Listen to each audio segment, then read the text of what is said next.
Bienvenidos a Buscando Musas, el podcast de los creativos empedernidos. Hablamos con artistas y profesionales sobre sus procesos creativos, ideas y anécdotas para inspirarnos e integrar la creatividad en la vida diaria y descubrir nuevas maneras de disfrutar creando. Soy Miguel Alciturri y a continuación, comenzamos. Hola a todos, bienvenidos a Buscando Musas y hoy tenemos con nosotros a Juan Carlos Quintana, que es fotógrafo, arquitecto y profesor. ¿Cómo te definirías tú un poco, Juan Carlos? Bueno, multidisciplinar por vocación, básicamente. Sí.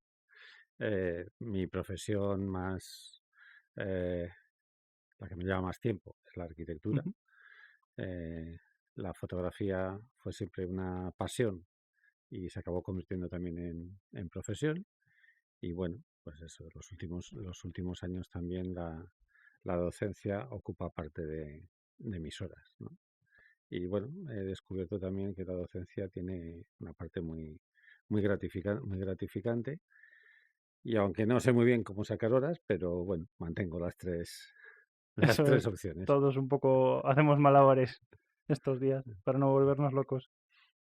Entonces, con la fotografía dices que ya te lleva para atrás, o sea, que fuiste primero fotógrafo y Primero luego, fotógrafo, sí, luego arquitecto. evidentemente. Primero fotógrafo. Yo creo que empecé con la fotografía algo así como a los 13 años o algo así. Ya tuve mi primera máquina de fotos y ya descubrí que aquel mundo me interesaba. He seguido trabajando luego en fotografía durante unos años bastante intensamente a nivel personal. Luego tuve una mala época, la época de tránsito entre el analógico y el digital, Uh-huh. cuando el analógico ya costaba gestionarlo y el digital todavía no llegaba a las calidades que buscaba.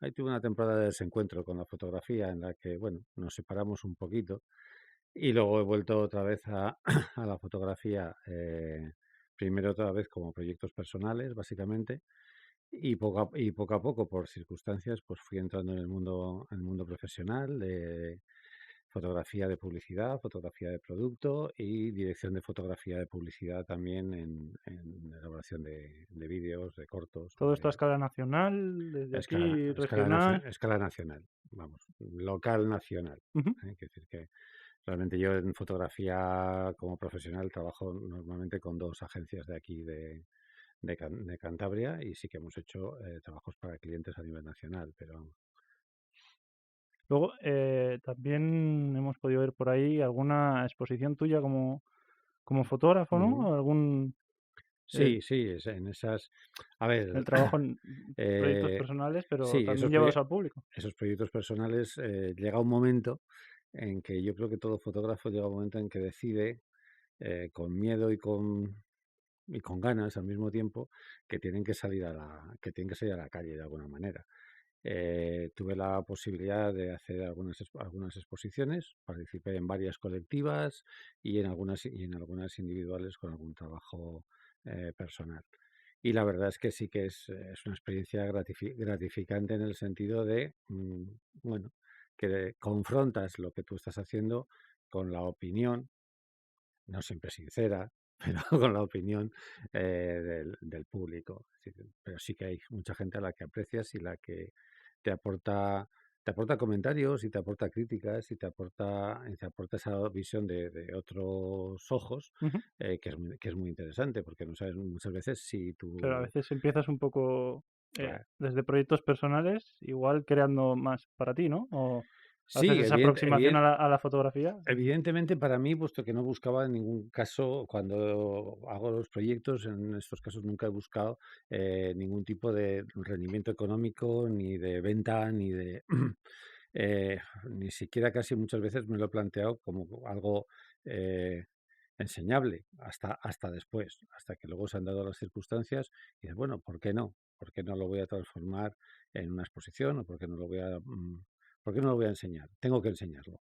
Y la verdad es que sí, que es una decisión que cuesta tomar. Luego he ayudado a otros amigos a otros amigos y compañeros de fotografía a tomarla. A todo el mundo he visto que le costaba, pero casi todo el mundo ha acabado agradeciendo la situación, ¿no? Agradeciendo un poco el vale. He dado un paso adelante. Ujú.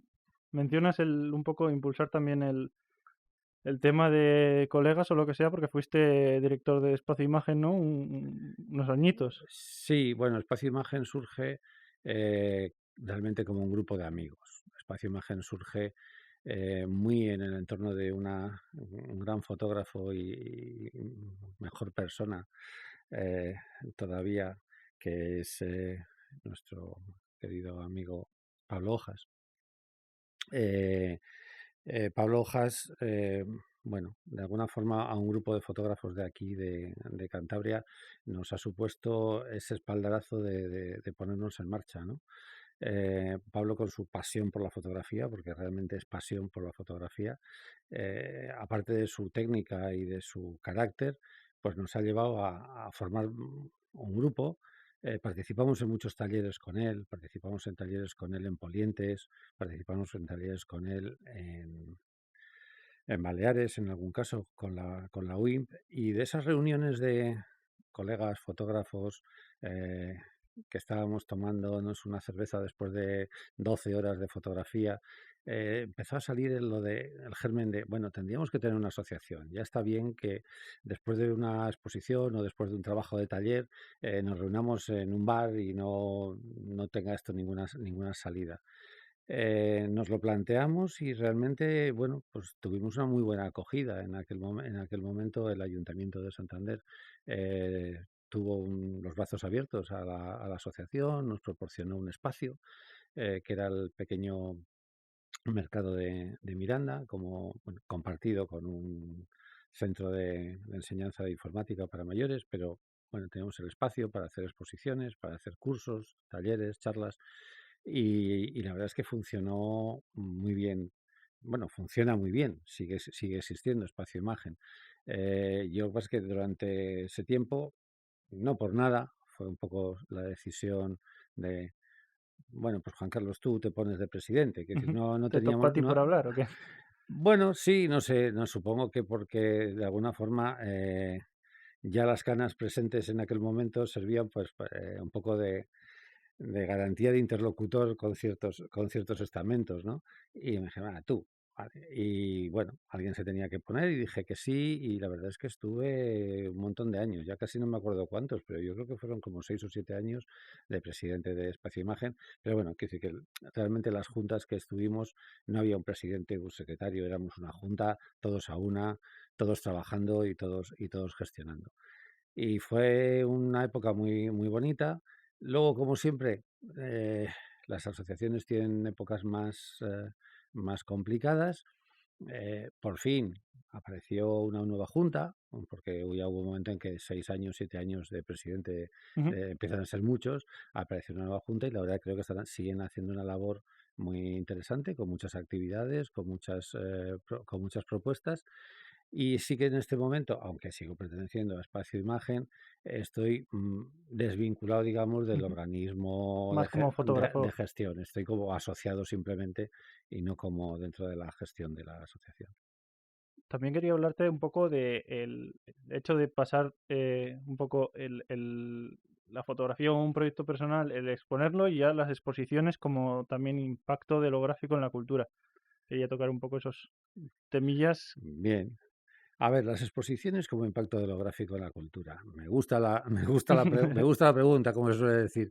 Eh, yo creo que sí. Lo que pasa es que las exposiciones, creo que por lo menos en este entorno nuestro, eh, tienen una acogida corta. Ujú. Es decir, cuando gestionas las exposiciones, va gente a las inauguraciones, va gente.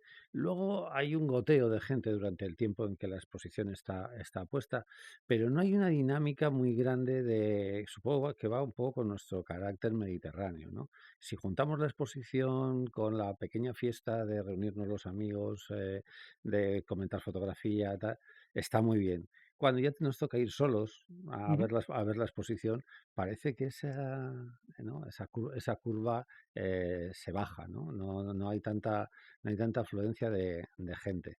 De hecho, nosotros volvíamos a hacer normalmente una segunda reunión de cierre.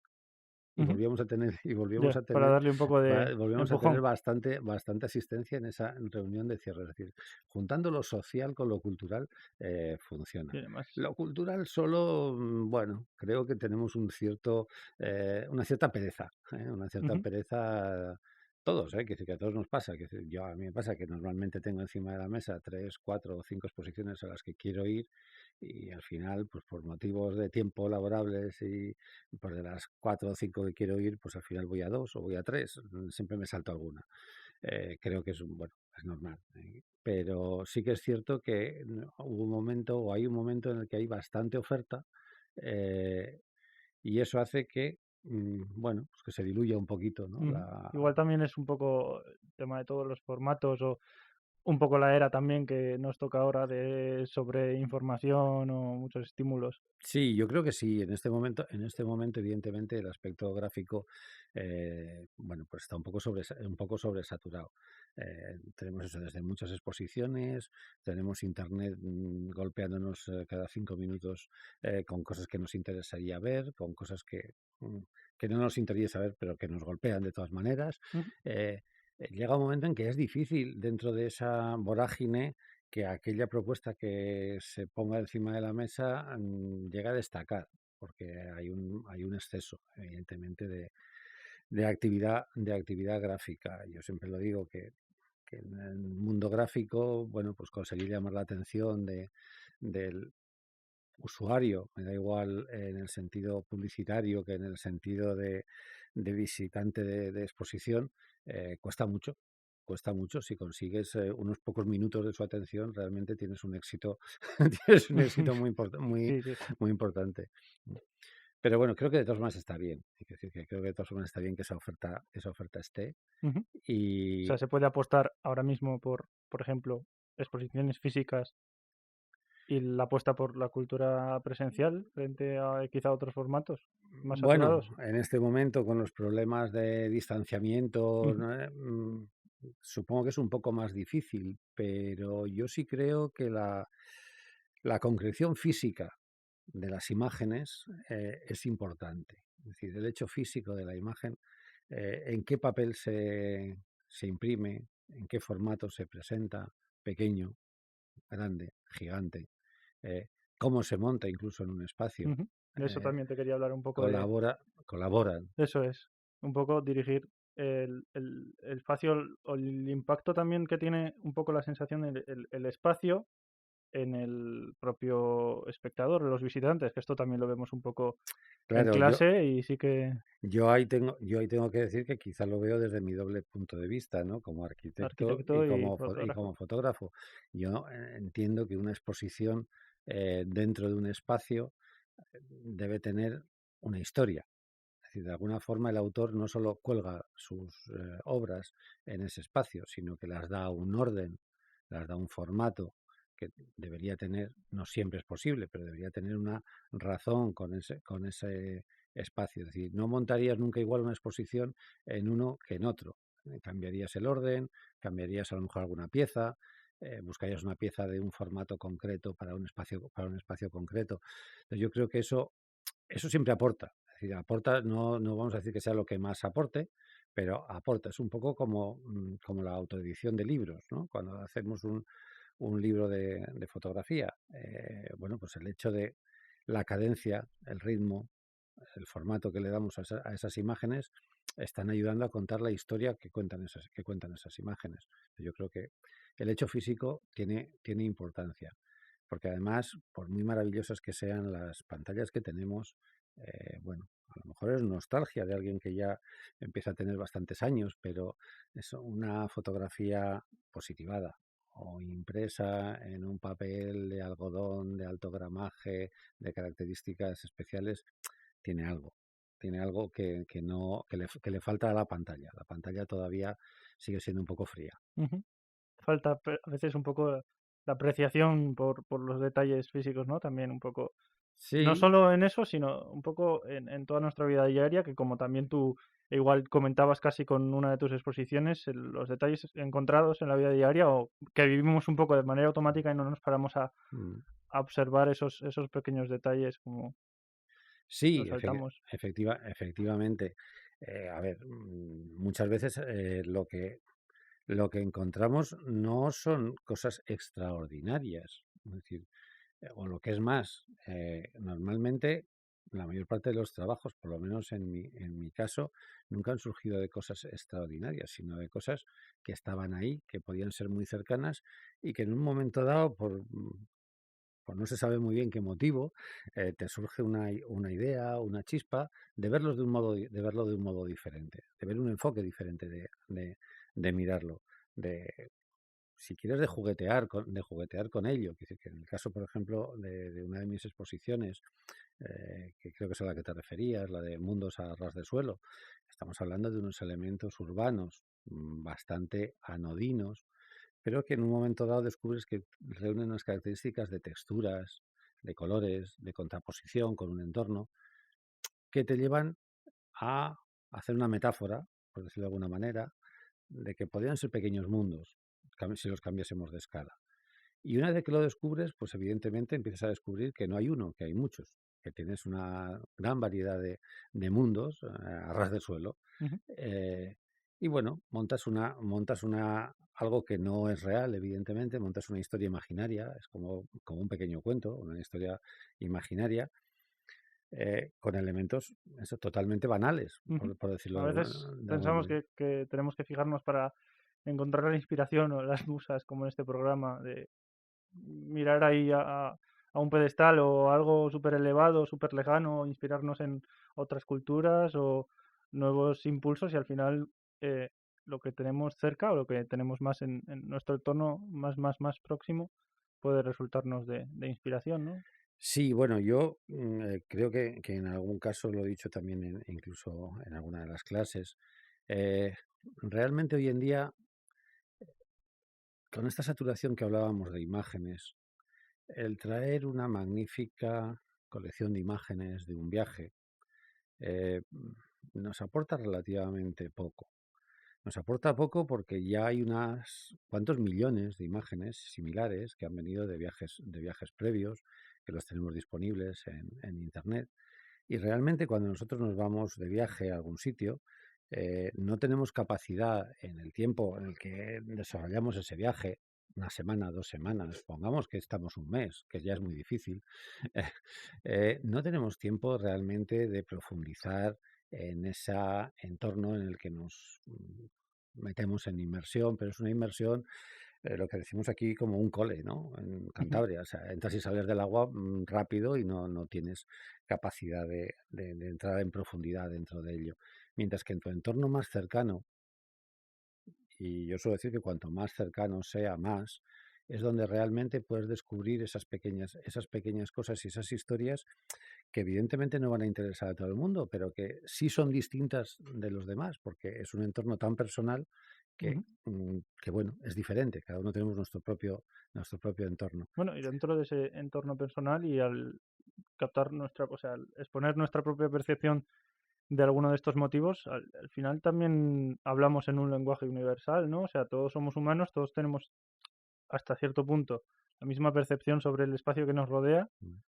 y si tú traes esos temas puede conectar con otra audiencia por el hecho de ser otra persona, o sea, el también Sí, tener percepciones comunes, o sea, igual no significa algo para ti o no lo ves tú de importancia, pero al sacar un detalle de tu vida privada o de tu entorno más próximo a otra persona, la transmites esos sentimientos de... sí, incluso, sí, y además tienes razón en lo que estás diciendo, quiero decir que incluso puede considerarse a lo mejor más universal, puesto que no depende de hechos tan culturales, genéricos o étnicos como son otros trabajos, ¿no? Ujú. Es decir, porque realmente eso, las personas somos todas personas, nuestra sensibilidad es una sensibilidad y puede conectar con una sensibilidad lo mismo de alguien japonés que de alguien africano que de alguien americano. Es decir, en ese sentido es quizá mucho más universal y además, de alguna forma, como te decía antes, yo creo que incluso más interesante, ¿no? Es un poco como bueno, la escritura intimista, estamos un poco cerca del campo de la poesía, si quieres, estamos cerca de un campo que es mucho más, eh, no sé, más acogedor, si quieres, de alguna forma. Luego, dentro de lo que es el fijarse un poco en, o el aprender a apreciar cuáles son tus sentimientos dentro de cada espacio o los detalles dentro de tu vida diaria, entrábamos un poco en esos conceptos también que nos has podido traer en alguna de tus clases, como sería el ma japonés que nos traías sacado de Sí. relatos como El elogio de la sombra, etcétera. Cuéntanos un poco de qué va todo ese tema, de qué va el apreciar un poco todo Sí, lo que bueno, tenemos a nuestro esto, alrededor. esto va cambiando un poco, aquí estamos cambiando un poquito el tercio Ujú. a mi otra faceta, ¿no?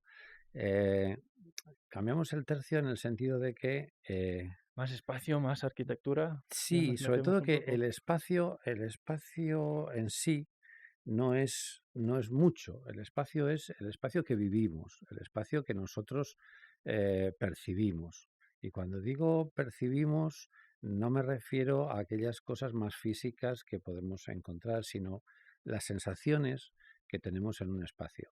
Sensaciones que muchas veces no son racionalizadas, es decir, no entendemos por qué un espacio nos es acogedor o no, y depende de factores pues como la capacidad que tiene de controlar la luz o el ruido o los olores o las texturas. En esto viene un poco lo que me preguntabas, ¿no? El concepto del ma japonés. El concepto del ma japonés, que tiene su propio ideograma, que para la cultura japonesa es algo tan evidente, para nosotros no lo es tanto, ¿no? Es la forma que tiene cada uno de apreciar un espacio. Es un espacio para una persona, que evidentemente nunca va a ser el mismo espacio para ti que para mí. Cada uno tendremos una apreciación diferente de ese espacio. Y sobre todo, eso, los pequeños detalles que se pueden aportar. Cómo todas esas sensaciones, cómo un cambio en un pavimento hace que ese espacio suene distinto, que la pisada sea una pisada que resuena o una pisada suave, mm, que las paredes tengan una textura u otra, que por lo tanto reboten o no rebote el sonido, que tengamos materiales que producen un determinado olor, una determinada aroma. Todos entendemos, evidentemente, que cuando entramos en un coche que tiene tapicería de cuero, huele a cuero ese coche. No necesitamos tocar la tapicería para saber que, vale, digamos que es un caso muy extremo, ¿no? Porque es un espacio muy cerrado, con mucho volumen. Pero si tú tienes una habitación en la que tienes esos sillones de cuero, evidentemente va a tener una cierta sensación diferente que si lo que tienes son todo materiales sintéticos, por decirlo de alguna manera. Si tienes una habitación en la que hay mucha vegetación, va a funcionar distinta. Entonces, todas esas sensaciones, todas esas percepciones, yo entiendo que es los elementos básicos con los que deberíamos diseñar los espacios para que los usuarios realmente perciban lo que nosotros queremos transmitir cuando se construye. ¿No? Ujú. Entonces eso es un poco lo que es, bueno, mi forma de verlo no, porque realmente es una forma de ver que, como verás, lleva muchos cientos de años Ujú. Va a afectar ya de establecida, los ¿no? japoneses, sí, Pero sí. que sí que es un poco de contraposición muchas veces con la forma de ver los espacios en nuestra cultura occidental. Sí, también te quería traer eso. Diferencia un poco entre lo japonés, que sé que te atrae bastante, y lo europeo, lo occidental. ¿Tú también te gustaría transmitir o intentar reproducir, bueno, ya se daba en el dilema de el elogio de la sombra, el atraer ciertos conceptos de la cultura japonesa a la arquitectura occidental? Y eso, si es posible, si no es posible. Bueno, ha sido, en gran parte ha sido posible ya en el movimiento moderno, ¿no? Ya los grandes arquitectos del movimiento moderno viajaron a Japón e incorporaron muchísimos elementos de esa arquitectura a nuestra arquitectura actual. De todas formas, sigue habiendo elementos que son difíciles de incorporar. Nosotros, en nuestra civilización occidental, seguimos viendo los espacios como algo muy unívoco y muy cerrado. Un dormitorio es un dormitorio, un salón es un salón, un comedor es un comedor. muy en contra de la arquitectura tradicional de la casa japonesa, que es una arquitectura flexible, es una arquitectura de mamparas, es una arquitectura de sus famosos paneles de bambú y papel de arroz, mamparas sutiles, mamparas que separan espacios o los unen. eh, Espacios que se pueden utilizar de dormitorio desenrollando el futón o recogerlo y usarlo durante el día en otras actividades o en otros usos.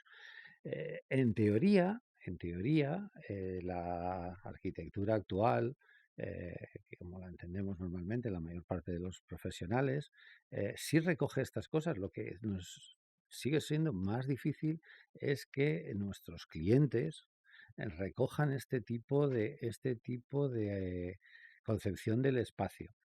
Quizá hoy en día, algo bueno a lo mejor puede tener al final nuestra pandemia, quizá hoy en día con los confinamientos, con la vida en casa, el tener que desarrollar diferentes actividades en casa, se está entendiendo más el interés de que los espacios sean muy flexibles, de que lo mismo podamos teletrabajar, que jugar con los niños, que hacer deporte dentro de casa. Y evidentemente eso implica una rotura de límites. Ujú. En definitiva, una casa para vivir dentro, ¿no? Que aquí, por ejemplo, en España y algún otro país europeo, vivimos casi fuera de casa, que no vivimos Sí, dentro, nos dedicamos a dormir dentro de casa, ir al bueno, trabajo, volver y no pasar casi tiempo dentro de casa. eso tiene bastante que ver con una cultura europea mediterránea, es decir, los países cuanto más al sur, mejor clima y bueno, yo creo que el clima y el carácter van bastante unidos, disfrutamos mucho de la calle y efectivamente, como tú dices, para mucha parte de la población la vivienda es un sitio donde se duerme, se levanta uno más bien pronto, se va y hasta el día siguiente no más. Cuando vamos subiendo en latitud hacia el norte, la vivienda cambia. La vivienda cambia, la vivienda se usa mucho más, hay mucha más relación, se hace mucha más vida social en la vivienda, que en estos países mediterráneos la vida social la hacemos fuera, la hacemos en el bar, la vida, la, vi- la vida, Las so- cosas pasan en los bares aquí. la vida social, las cosas pasan en los bares, tenemos canciones, tenemos anuncios de televisión, pero que reflejan una realidad, ¿no? Entonces sí que es cierto que eso depende mucho del entorno en el que nos encontremos. Pero así todo, insisto, en la cultura occidental sigue costando mucho, norte o sur, pero sigue costando mucho que los espacios sean realmente flexibles, que los espacios se puedan redefinir en cada momento. Y es más, no solo en cada momento, sino a lo largo de la vida del edificio. Es decir, porque realmente cuando nosotros proyectamos una vivienda, la proyectamos normalmente para una familia, vamos a decir, Ujú. en una situación determinada. Pero esa familia, Su situación su cambia situación va a ir cambiando a lo o largo de incluso los la años, casa puede sobrevivir a la va a familia también. claro, va a decrecer, es decir, habrá hijos que lleguen, hijos que se vayan, nietos que vuelvan, es decir, hay una cantidad de variables que hacen que la casa debería ser mucho más capaz de absorber esas variaciones sin tener que limitarse a cerrar y abrir habitaciones porque se usan o no se usan. ¿Mm? Entonces, bueno, eso es algo que intentamos plantear muchas Ujú. veces, pero Depende un que poco al final del cliente, ¿no? sí, Un evidentemente poco depende totalmente del eso es. cliente. También conectando con esto, tú como arquitecto presentas los proyectos de arquitectura, como fotógrafo también has expuesto tu trabajo ante el público y ahora también como profesor un poco haces ese trabajo de sintetizar las ideas para presentarlas. ¿Cómo te encuentras o qué relaciones ves entre el presentar o el sintetizar las ideas de un proyecto de arquitectura, el dar clases o el exponer un proyecto tuyo personal? Bueno, la verdad es que creo que todo ello entra dentro del mismo paquete, de alguna forma. Es una forma más de comunicar, de intentar contactar con alguien más de tu sociedad que te rodea. Lo que pasa es que a diferentes escalas, ¿no? Es como diferentes escalas. Normalmente el proyecto de arquitectura se presenta a una escala muy pequeña, es decir, es a un cliente. mm, Llamamos un cliente, como digo, a lo mejor a una familia, pero La familia suele tener capacidad de decisión 2 personas nada más, a las que les tienes que transmitir un proyecto. Cuando estás hablando de un proyecto personal tipo fotografía, pues ya tienes que abrir el espectro e intentar hacer algo que, bueno, de alguna forma llegue a un grupo mayor de gente. Y la clase la clase es una situación un poco intermedia, ¿no? En la clase tenemos siempre un grupo de gente medido, eh, a la que intentas, transmitir. Yo en las clases, evidentemente, intento normalmente muchas veces contar más cosas que enseñar. Es decir, creo que la experiencia que puedes transmitir a los alumnos es lo más interesante. Al final unos apuntes están ahí. Tenemos tutoriales de YouTube para casi cualquier cosa.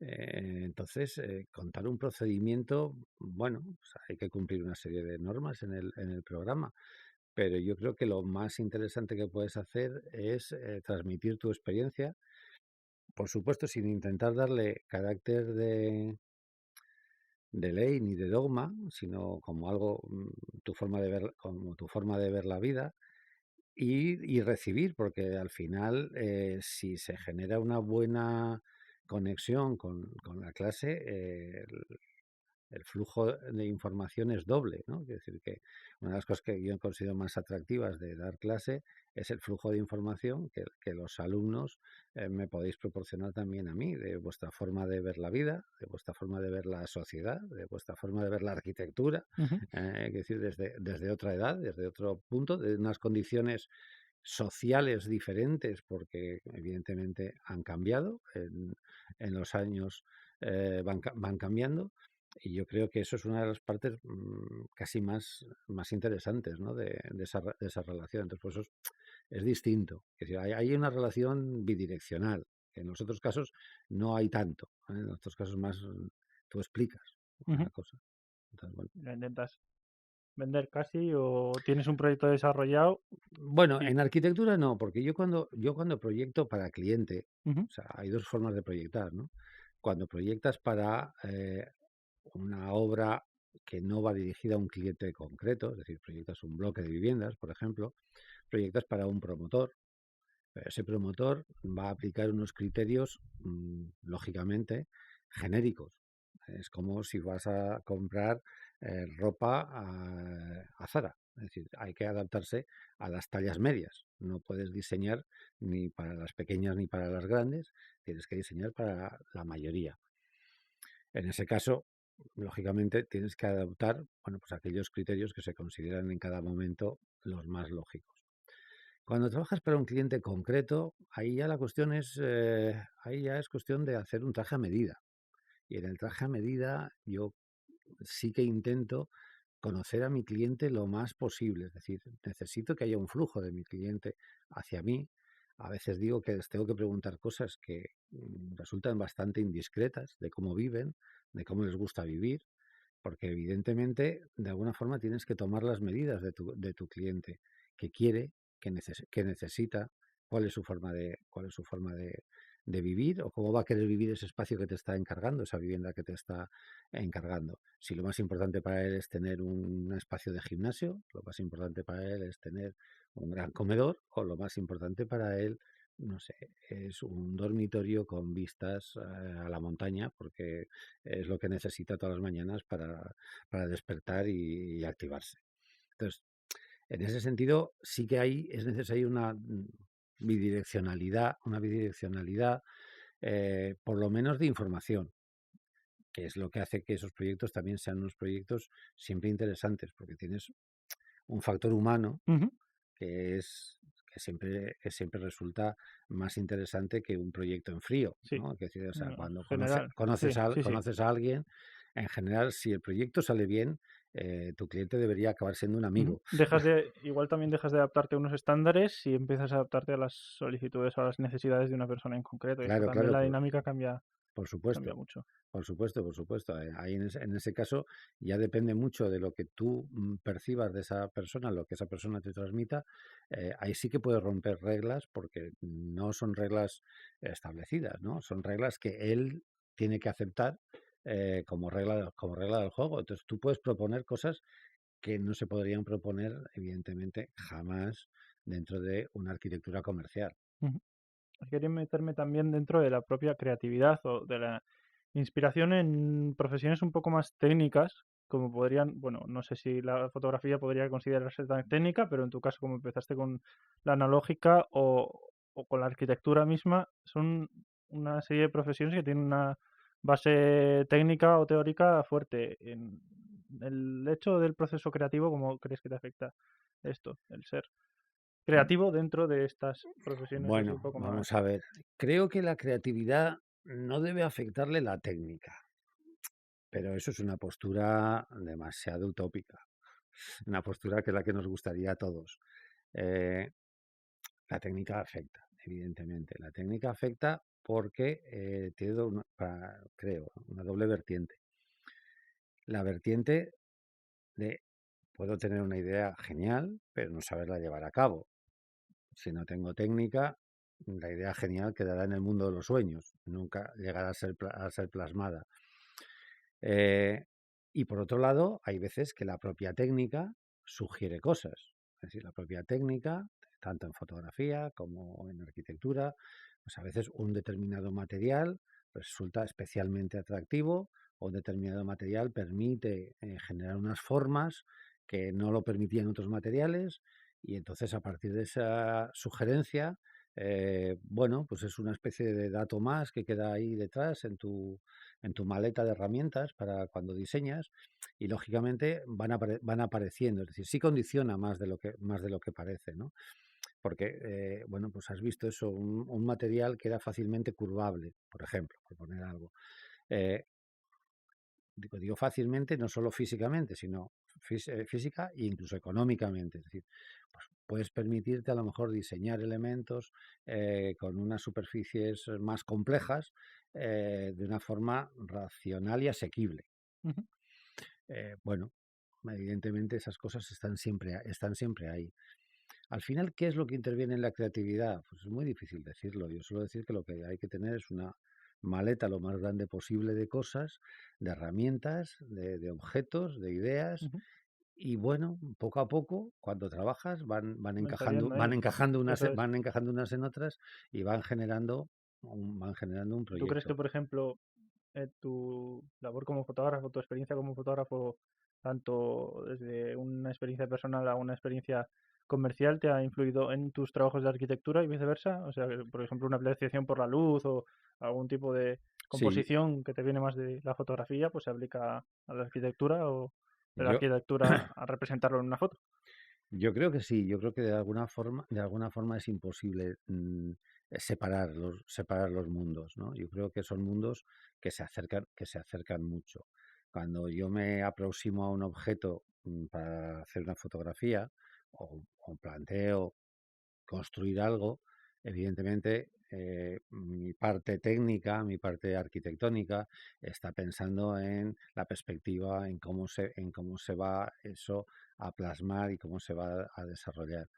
Y cuando estoy trabajando en arquitectura, evidentemente, eh, bueno, pues no cabe duda que toda la parte, como tú bien decías, de iluminación, por ejemplo, pues siempre está muy presente, ¿no? Si la luz que nos vamos a tener es una luz del norte, que va a ser una luz fría, pero no va a deslumbrar, si vamos a meter el sol, si lo vamos a ajustar, bueno, está un poco como cuando trabajamos en el estudio, ¿no? Con nuestros flashes, nuestros focos y nuestros modificadores de luz. Estamos trabajando permanentemente con las dos cosas. Yo creo que es imposible separarlo, no tenemos en este caso una mano derecha y una mano izquierda, ¿no?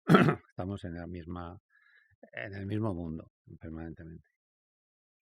Bueno, si tuvieses que enviar, no sé si tienes algún proyecto el que quieras atraer la visión del público o quieras llamar a un mensaje general en definitiva sobre los temas que hemos tratado. No tengo, no tengo ningún proyecto que quiera en este momento.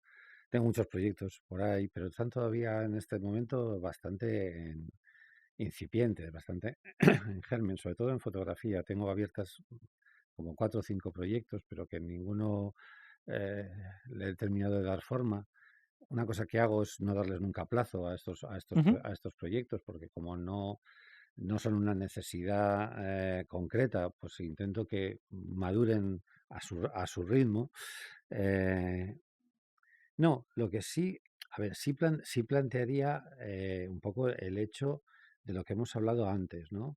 De intentar valorar las actividades artísticas o las actividades, me da igual, creativas, voy a decir, Ujú. porque quizás lo de artístico a veces Sí, se centra solo en unos parece nichos o lo que que sea. somos artistas, no somos No, pero artistas. A la mí lo de... creatividad al final es para todo el mundo, ¿no? Eso Sí, es lo sí, que efectivamente. eso Quiero es. decir, eso de Se puede hacer todo de esa manera creativa. disquisición entre hay Eso es. artistas y no hay artistas, Ujú. yo O creo son que los no. tocados por una Exacto, yo iluminación. creo que no. Yo creo que todo el mundo es creativo, aunque no lo sepa. A Ujú. veces, aunque no lo sepa, todo el mundo es creativo. Yo lo que sí me gustaría es eso, que trasladar el mensaje de que estemos más abiertos a esa capacidad de recibir nuevas sensaciones, nuevas aportaciones, de leer, de intentar leer en las cosas que tenemos alrededor más datos de los que normalmente leemos. Porque yo creo que de ahí viene de ahí viene la creatividad. De intentar analizar. Muchas veces dice la gente, es que fulanito qué bien dibuja, digo, es que fulanito qué bien mira. Fulanito sabe realmente lo que es algo para dibujarlo, ¿no? Para poder dibujar algo, lo primero que tenemos que saber es perfectamente cómo es. En la creatividad yo creo que pasa un poco lo mismo, ¿no? Si miramos bien, con ojos de ver, no con los ojos de, bueno, va, ¿eh? Eh, percibimos cosas y esas cosas nos van a ayudar a ser más receptivos en las siguientes. Yo creo que es un proceso de alguna forma también que se educa. La creatividad Ujú. no Es un creo que músculo. llega, no Es un creo que músculo. llega Eso es. por inyección. Yo creo que la creatividad se educa, ¿no? Ujú. Y hay que ejercitarlo. Exacto, hay que ejercitarla igual que vamos al gimnasio, ¿no? Entonces, en ese sentido, diría mucha gente que dice, no, es que yo no soy creativo. Digo, no, a lo mejor es que no has hecho nunca la suficiente labor para ser creativo, porque a lo mejor el sistema educativo no te ha Ujú. apoyado, porque tu situación no te ha apoyado, pero yo creo que en general hay más creatividad, mucha más capacidad artística Ujú. de la que todo el mundo piensa y bueno, eso sí que me gustaría porque creo que es algo que de alguna forma satisface. O Ujú. sea, no Y es por... aplicable a todas las ramas de la vida, al final, no Exacto, solo a los sectores exacto. creativos. Entonces yo creo que como es algo que es satisfactorio, creo que merece la pena dedicarle un poco de tiempo de nuestra vida. Ujú. Muchas gracias por estar con nosotros y traernos tu visión sobre el espacio y la creatividad. Nada, gracias a ti por esto del rato, que ha sido una charla muy agradable y bueno, cuando queráis. Perfecto. Hasta la próxima.